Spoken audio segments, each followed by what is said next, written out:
नमस्कार, आदाब, सत श्री अकाल। समाधान में एक बार पुनः आप सभी का बहुत बहुत स्वागत है।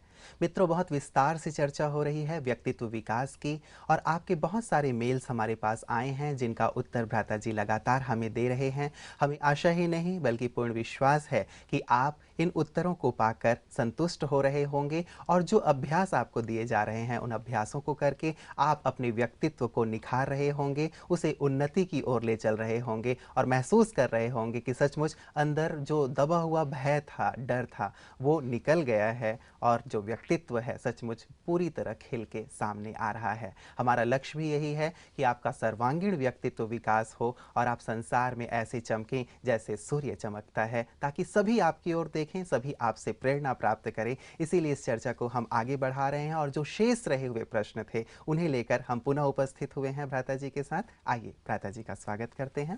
भ्राता जी, आपका बहुत बहुत बहुत अभिनंदन है। थैंक बहुत यू। सारी मेल्स जैसे पिछली बार भी हमने लिए थे, कुछ मेल्स रह गए थे जो बहुत इंपॉर्टेंट है लोगों के प्रश्न, उनसे मैं शुरुआत कर रहा हूं आज के सेशन की। भ्राता जी, पहला जो हमारे पास मेल आया है ये मेल है पवन सूर्यवंशी का प्रतापपुर से और ये कहते हैं कि मैं बचपन से बहुत शांत व संकोची स्वभाव का हूँ। इस वर्ष मैंने हायर सेकेंडरी पास किया है और अब कॉलेज जाऊंगा। मैंने कॉलेज के बारे में सुन रखा है कि वहाँ मेरे जैसे लोगों को बहुत परेशानी झेलनी पड़ती है। मैं अपनी शांत व संकोची पर्सनालिटी को लेकर बहुत कंफ्यूज्ड और डरा हुआ हूँ, तो मैं क्या करूँ, कृपया मार्गदर्शन दें। हाँ, ये समस्या भी कई युवकों के साथ आती है जी। और विशेष बात ये है कि इन्हें अपने संकोच की और अपने अति शांत स्वभाव की जानकारी है। जी। शांत होना बहुत अच्छी बात है, लेकिन कोई भी गुण अगर अति में चला जाता है तो वो खतरनाक भी हो सकता है। जी। जहाँ हमें शांत न रहना हो वहाँ हम शांत रह जाएं, और जहाँ हमें चुप रहना हो वहाँ हम चुप न रहें तो हमारे व्यक्तित्व की जो चमक है इससे फीकी पड़ जाती है। जी। तो इसमें एक प्रॉपर परखने की शक्ति का प्रयोग तो करना ही पड़ेगा। लेकिन इनका स्वभाव बहुत संकोची है। ये हर जगह अपने को जरा शर्मीला सा पीछे पीछे है, बात करने से हाँ, घबराना, किसी घबराए कार्य हुए को से करने से घबराना। घबराना ऐसा महसूस करते हैं। हम्म। तो इन्हें अपने स्वमान को जगाने की तो बहुत ज़रूरत है, लेकिन इनकी शांति भी इनका व्यक्तित्व बन जाए इसके लिए भी इन्हें कुछ करना पड़ेगा। तो इसके लिए हमारे अध्यात्म में दो चीज़ें बहुत सुंदर हैं। एक है अपनी चिंतन शक्ति को बढ़ाना। तो शांत, क्योंकि ये शांत स्वभाव के हैं तो निश्चित रूप से इनका मन भी अच्छा शांत रहता होगा कंपैरेटिवली। तो उस शांति का लाभ उठाते हुए ये जरा मनन चिंतन प्रारंभ करें। कुछ भी पढ़ें, उस पर मनन करें, अपने भविष्य के बारे में मनन करें, अपने लक्ष्य के बारे में मनन करें। ऐसा मनन करें कि मुझे खुश रहने के लिए 10 बातें लिखनी हैं, मुझे निर्भय होने के लिए 5 बातें पहले लिखनी हैं, मुझे सफलता को प्राप्त करने के लिए 10-15 पॉइंट्स लिखने हैं, मुझे अपनी कमियां लिखनी हैं 10, मुझे अपनी 10 योग्यताएं लिखनी हैं। इस तरह ये एक चिंतन की शुरुआत करें। तो ये जो चिंतन है हमारी शांति को शक्ति में बदल देता है। ये एक विशेष बात है। तो हमारी शांति हमारी कमजोरी नहीं रह जाती और हमारे चेहरे पर भी जो हमारा व्यक्तित्व झलकता है उसमें भी एक शक्तिशाली होने के लक्षण दिखाई देने लगते हैं। तो साथी जो हंसी मजाक करेंगे इनसे या इन्हें चिढ़ाएंगे वो चीज़ खत्म हो जाएगी। ये बहुत एक अच्छी चीज़ इन्हें शुरू कर देनी चाहिए। रही बात संकोची स्वभाव की, मैं फिर से इन्हें कहूँगा कि बोलना प्रारंभ करें थोड़ा। अपने फ्रेंड सर्किल में थोड़ी बातचीत करना प्रारंभ करें। ऐसे नहीं सब बातचीत कर रहे हैं और ये केवल सुन रहे हों। ये उस बातचीत में पार्टिसिपेट करने का अब शुरुआत कर दें। ये इससे इनका जो अंदर में एक हेजिटेशन है, जो संकोच है, वो धीरे धीरे खुलेगा और लोग भी इनको बहुत अच्छी तरह समझ पाएंगे और हो सकता है इनके अंदर कई महानताएं कई योग्यताएं, कई तरह की दृढ़ताएं भी हों जो संकोची स्वभाव ने दबाकर जैसे लोप जैसी कर दी हैं, वो भी निकल कर बाहर आएंगी। सबको भी उनका पता चलेगा। मेरे पास ऐसे कई लोगों के अनुभव हैं बिल्कुल इसी चीज़ के। मेरा अपना भी यही है। बचपन से मैं संकोची था और शांत भी बहुत रहता था। फ्रेंड्स के साथ घुलना मिलना ये मुझे कम भाता था। लेकिन जब मैं यहाँ आया तो मुझे मेरी इस कमी का पूरा आभास हुआ और मैंने इन दो चीज़ों के द्वारा इस पर विजय पाई। तो मैं इनको भी यही राय दूंगा, अपनी चिंतन शक्ति को बढ़ाएं और सबसे मिलना जुलना प्रारंभ करें। हमारे यहाँ तो एग्जीबिशंस लगती हैं तो सबको मौका मिलता है हर चित्र पे सबको एक्सप्लेन करने का। उससे जो एक संकोच है वो समाप्त होने लगता है। बिल्कुल, तो ये बहुत इम्पॉर्टेंट है कि अपने आप को थोड़ा ओपन अप करें और थोड़ा थोड़ा अलग अलग जो एक्टिविटीज़ हैं उसमें पार्टिसिपेट करना शुरू करें। जो बहुत क्लोज़ फ्रेंड्स हैं या परिवार में भी अपने भाई या बहन के साथ खुल करके बात करने का अभ्यास प्रारंभ करें, क्योंकि यदि संकोची हैं तो आगे चल के निश्चित रूप से जैसे इंटरव्यूज़ में जाएंगे या हायर स्टडीज़ इनको करनी होगी तो वहाँ कहीं ना कहीं इनको कठिनाइयों का सामना करना टोटल पड़ेगा। रिलेशनशिप में बहुत संकोची स्वभाव मनुष्य को बहुत पीछे रखता है और उसे कोई भी पसंद नहीं करेगा और लोगों को डर भी रहेगा, पता नहीं इसके अंदर चल क्या रहा है। हाँ। उससे लोग थोड़ा दूर दूर रहेंगे तो उसके व्यक्तित्व का जो एक आकर्षण है वो समाप्त हो जाएगा। मतलब एक संपूर्ण व्यक्तित्व विकास के लिए एक बहुत इम्पॉर्टेंट पहलू है कि भले शांति एक गुण है लेकिन संकोच को त्यागें, शांत रहते हुए अपने आंतरिक गुणों का विकास करें, मनन चिंतन जैसे आपने कहा विकास करें और थोड़े ओपन अप हों, सबसे घुले मिले बात करें ताकि आपके विचार दूसरों तक पहुंच सकें और उनके विचारों को भी आप अपने पास ले करके आगे बढ़ सकें। भ्राता जी, अगला जो हमारे पास प्रश्न आया है ये है योगिता अमरावती से लिख रही हैं और ये कहती हैं कि यदि मेरे दोस्त मुझसे आगे बढ़ रहे हों तो मैं अपने अंदर ईर्ष्या की भावना की बजाय उनके लिए अच्छी भावना कैसे रखूं?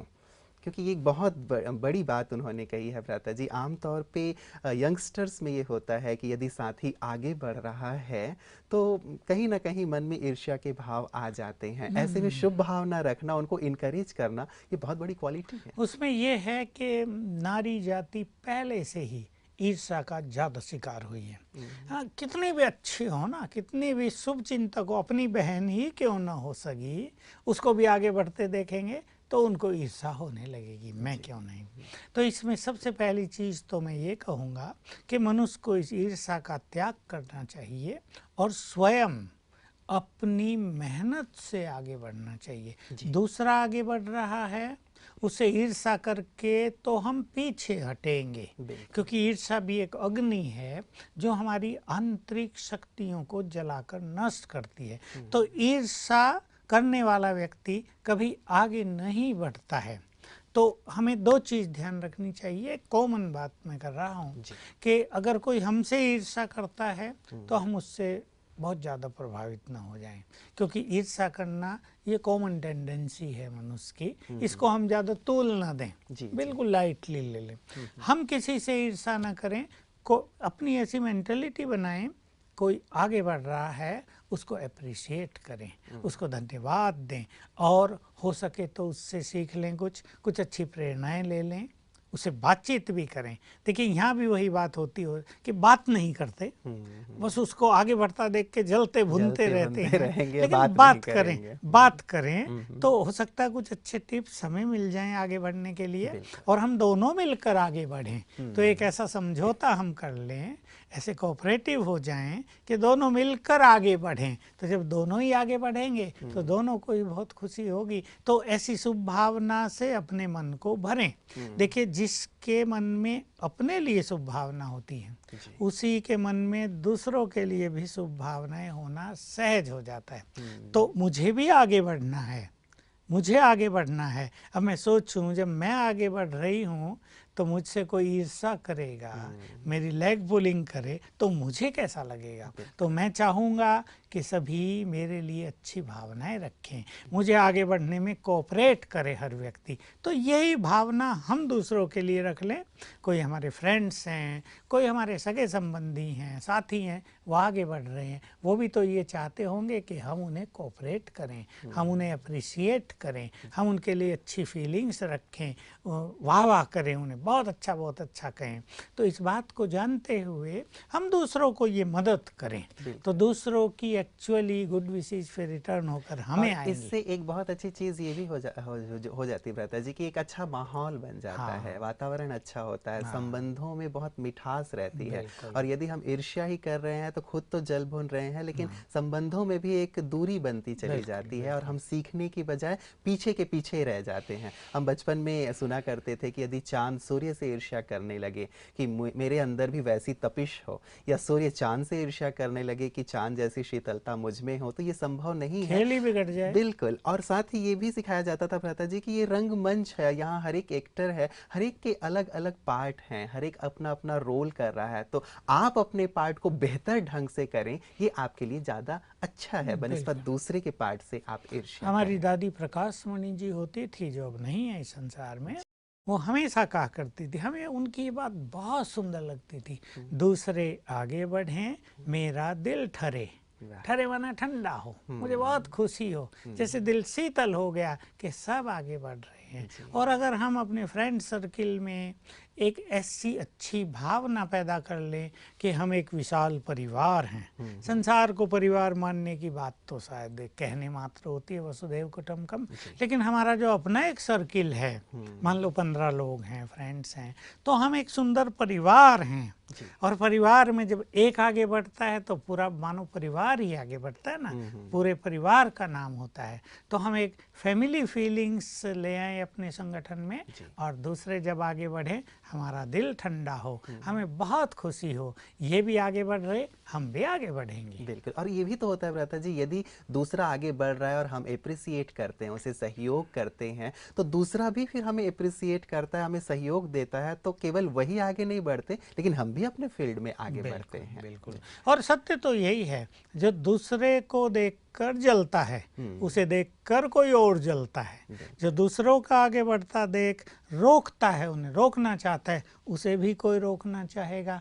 ये कर्मों की फिलोसॉफी है। इसको ध्यान में रखते हुए जो आगे बढ़ रहा है, हमें उसके लिए अच्छी अच्छी भावनाएं रखनी चाहिए, खूब आगे बढ़ो, उसे कोऑपरेट करना चाहिए, बल्कि हमें कहना चाहिए तुम्हें आगे बढ़ने में, तुम्हें ये प्रोग्रेस करने में हमारी कोई मदद चाहिए तो we are ready for you. बिल्कुल बिल्कुल, ये बहुत सुंदर और बहुत विशाल भावना होगी, जिससे कि संबंध और साथ ही संगठन में बहुत प्रेम का वातावरण बना रहेगा।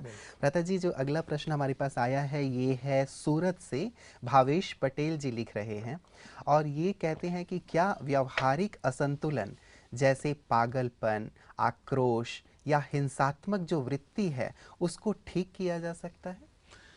देखिए, कोई भी बीमारी आई है, इस तरह की कमजोरी आई क्योंकि है, भ्राता जी ये डायरेक्ट हमारे व्यवहारिक व्यक्तित्व से जुड़ी हुई बातें हैं। यदि आप पागलपन या आपका जो आक्रोश, गुस्सा है, या हिंसात्मक वृत्ति की जो ये बात कर रहे हैं, मान लीजिए किसी व्यक्ति में ये है, तो उसके व्यक्तित्व को तो खैर धूमिल कर ही रही है, लेकिन क्या इसे बदला जा सकता है? बिल्कुल, हर चीज को बदलने की पूरी पूरी संभावना है, और हमारा जो राजयोग मेडिटेशन है इसमें बहुत अच्छी भूमिका निभाता है। देखिए, राजयोग में क्या होता है, जब हम ये अभ्यास करते हैं, मैं आत्मा पीसफुल हूँ, दूसरा मैं आत्मा प्योर हूँ, तीसरा मैं आत्मा एनर्जी हूँ, पावर है मेरे पास, तो जिस तरह का हम संकल्प करते हैं उसी तरह की तरंगें यहाँ से हमारे ब्रेन में पहुँचने लगती हैं। तो हमने सोचा मैं पीसफुल हूँ, हम बार बार ये अभ्यास कर रहे हैं, मैं आत्मा तो पीसफुल हूँ, peace is my nature, peace is my nature. तो आत्मा से पीसफुल वाइब्रेशंस ब्रेन को जा रहे हैं, उससे जो क्रोध के वाइब्रेशंस हैं, जो क्रोध की तरंगें हमारे ब्रेन में छप गई हैं, वो समाप्त होने लगेंगी।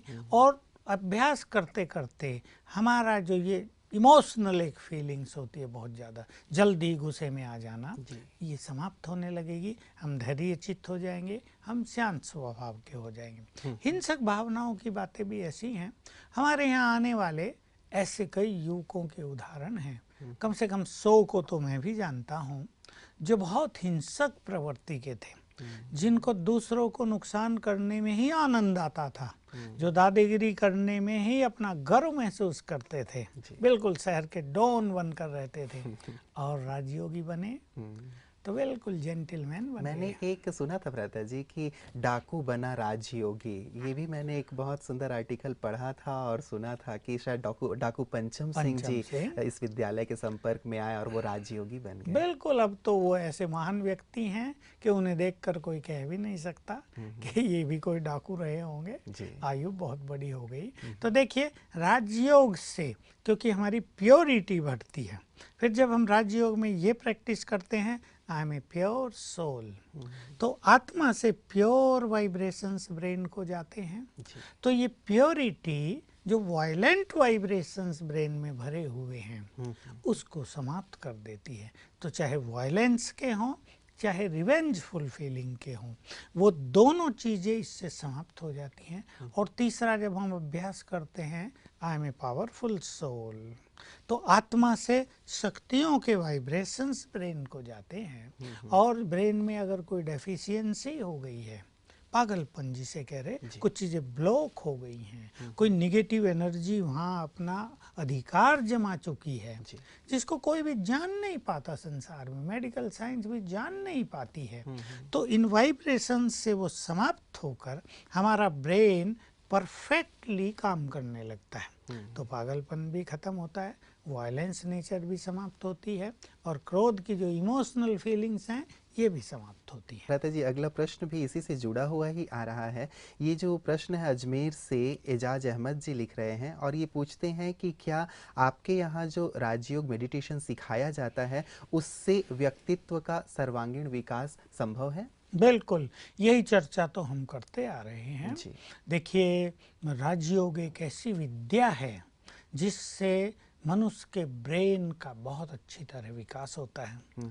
अगर राजयोग करने वाले बिल्कुल जो हमारे राजयोग के नियम हैं, जैसे सवेरे उठकर राजयोग का अभ्यास करना, इवनिंग टाइम में राजयोग का अभ्यास करना, कुछ कर्मों के प्रारंभ करने से पहले राजयोग का अभ्यास करना, अगर नियमित रूप से कुछ समय, लंबा समय कोई राजयोग का अभ्यास करता है, तो सबसे बड़ी चेंज आती है मनुष्य के मस्तिष्क में।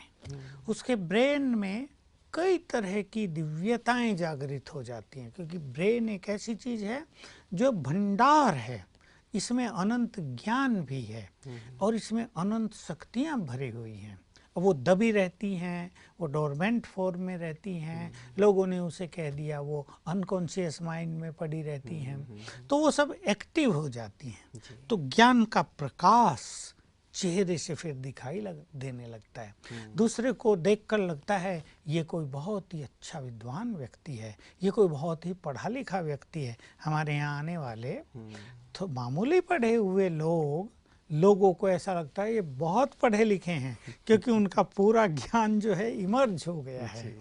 व्यक्तित्व भी संपूर्ण रूप से विकसित हो गया। व्यक्तित्व विकसित हो गया। दूसरा, एक हंसी की बात मुझे याद आ गई। एक व्यक्ति हमारे यहाँ आया तो मेरे से जब मिला तो कहा, मुझे एक बात की बड़ी हैरानी है यहाँ आकर। मैंने कहा क्या? कि आपके पास सभी लोग पैसे वाले आते हैं। मैंने कहा क्यों भाई, हमारे यहाँ तो सब बेचारे साधारण परिवारों से, कोई गरीब परिवार से भी आया है। तो कहा नहीं, सबके कपड़े, चमकते हुए कपड़े, चेहरे देखकर मुझे लगा ये सब धनवान हैं। मैंने 2-4 वहाँ खड़े थे, उन्हें बुलाया, उनका परिचय कराया। कोई किसान घर से आया था, किसी का फादर किसी ऑफिस में नौकरी करता है, किसी को छोटी मोटी दुकान है। मैंने परिचय कराया, फिर मैंने उन्हें बताया इनके चेहरे पर ये चमक क्यों है, क्योंकि ये 2 बार तो स्नान करते हैं रोज, कपड़ों में बदबू नहीं रहती, रोज तो ये अपने कपड़े बदलते हैं। सफाई, क्योंकि स्पिरिचुअलिटी में ये भी सिद्धांत है cleanliness is next to godliness. बिल्कुल। तो जो राजयोग का अभ्यास करते हैं वो क्लीनलीनेस पर भी बहुत ध्यान देते हैं। स्वच्छ, उनके जूते भी चप्पल भी होंगे तो साफ सुथरे, उनके कपड़ों में बदबू नहीं होगी, वो नहाएंगे भी 2 बार। दूसरे, उनका मन बहुत खुश है क्योंकि उनके मन में कोई स्वार्थ नहीं, उन्होंने अपने मन विकारों को जीतने का एक अभियान प्रारंभ किया हुआ है। तो बहुतों के बहुत सारे मनोविकार उनसे विदाई ले चुके हैं, तो उनके चेहरों पे चमक दिखती है। पर मैंने फिर कहा, तुमने ठीक कहा, ये सबसे बड़े साहूकार हैं क्योंकि इनके पास अविनाशी खजाना है जो इनके व्यक्तित्व को निखार रहा है। वैसे धन वाले लोगों के तो चेहरे लटकते रहते हैं, उदास टेंशन रहते हैं। टेंशन, डर, अनेक चीजें उन्हें सताए रहती हैं। जी। नींद नहीं आती तो गोली खाकर सोते हैं। और ये आए तो साधारण परिवारों से हैं, पर मैं सच कहूँगा they are richest in the world. मैंने कहा इनके चेहरे इनके व्यक्तित्व की छाप छोड़ रहे हैं। तो ये राजयोग का ही तो प्रभाव है। बिल्कुल बिल्कुल। एक साहूकार से जो बहुत धनवान थे भ्राता जी, एक युवक ने पूछा, साहूकार बहुत ही उदास बैठे हुए थे, कि क्यों उदास बैठे हुए हैं आप, कि इतना धन संपदा है आपके पास कि आपकी 7 पीढ़ी तक खा सकती है। तो उस साहूकार व्यक्ति ने कहा, इसीलिए तो चिंतित हूँ कि 8वीं पीढ़ी क्या खाएगी। नहीं, उसको ये पता था कि मेरी जो 7 पीढ़ी होंगी या 8 वो बिल्कुल नालायक होंगे, वो कमाएंगे नहीं, इसलिए मुझे ही कमा के धन इकट्ठा करके चले जाना है। तो राजयोग मनुष्य को एक संतोष देता है ना, वर्तमान में जीने की कला सिखाता है।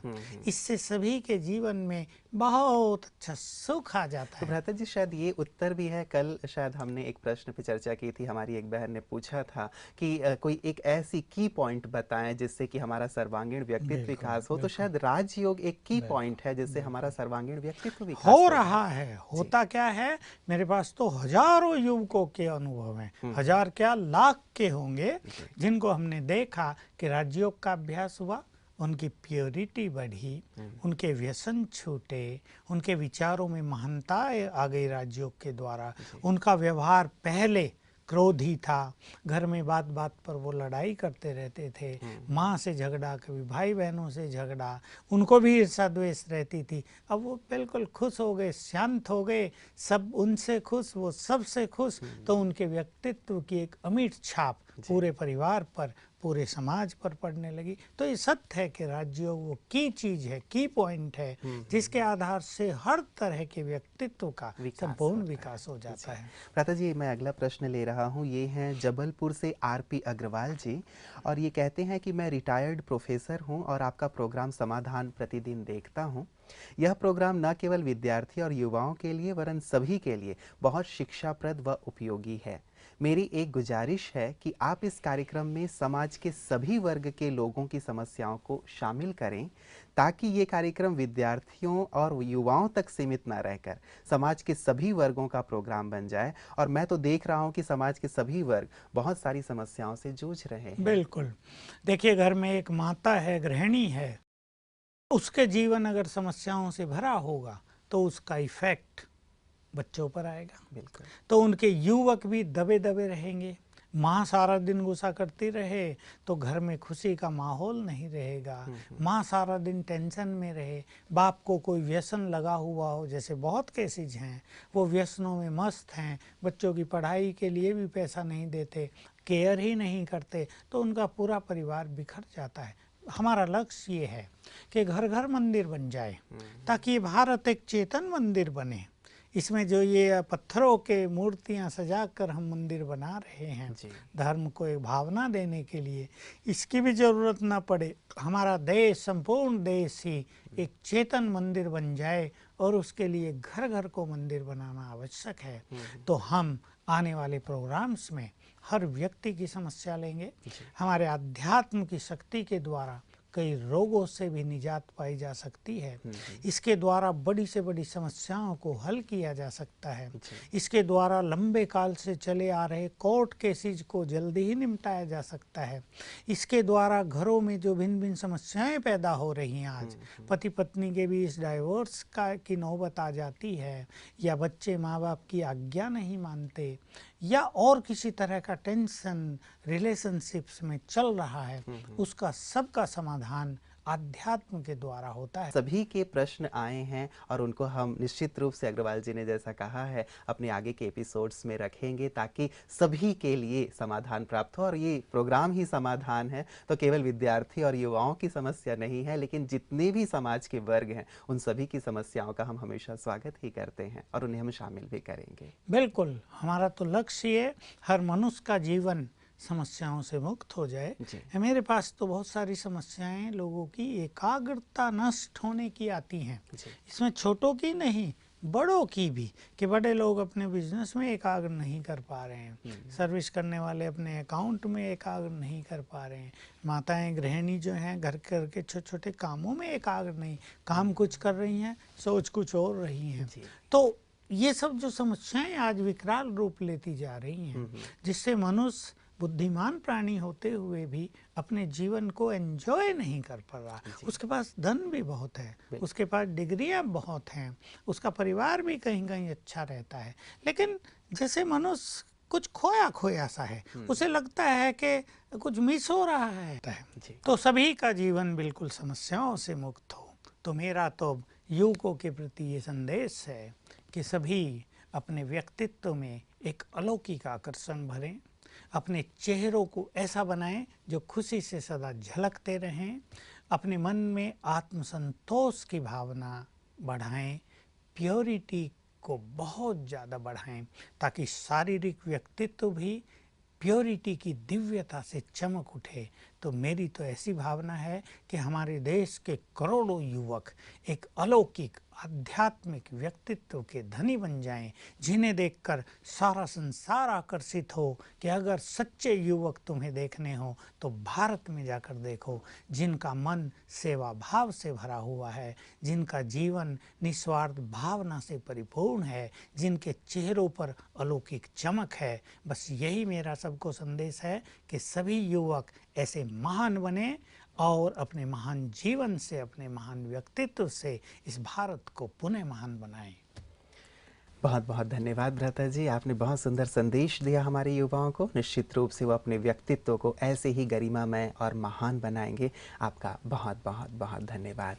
मित्रों, स्वामी विवेकानंद जी जब विदेश गए थे तो उनके परिधान को देखकर अंग्रेज हंस रहे थे। विवेकानंद जी ने कहा, तुम्हारे यहाँ व्यक्तित्व का निर्माण टेलर करता है, लेकिन हमारे यहाँ व्यक्तित्व का निर्माण होता है आध्यात्म से, मूल्यों से, गुणों से। और यही वास्तव में सचमुच श्रेष्ठ बात है। हम अपने जीवन में मूल्यों को, आध्यात्म को धारण करते चलते हैं तो हमारा व्यक्तित्व निखरता है और हम सारे संसार को कुछ देने के लायक बन जाते हैं। निश्चित रूप से इन एपिसोड्स में आपने बहुत कुछ सीखा है। केवल सीखकर उन्हें अपने जीवन में लाने की आवश्यकता है ताकि हम अपने जीवन से दूसरों को भी सिखा सकें। अगले एपिसोड्स में जैसे हमारी बात हुई, भ्राता जी ने कहा कि हम न केवल विद्यार्थी और युवाओं की बात करें, लेकिन समाज के अन्य वर्गों की जो समस्याएं हैं उन सबको भी हम अपने आने वाले एपिसोड्स में शामिल करेंगे, क्योंकि हमें आपके बहुत सारे ईमेल्स प्राप्त हो रहे हैं जिनमें आपके प्रश्न हैं, आपकी समस्याएं हैं, उनका समाधान लेकर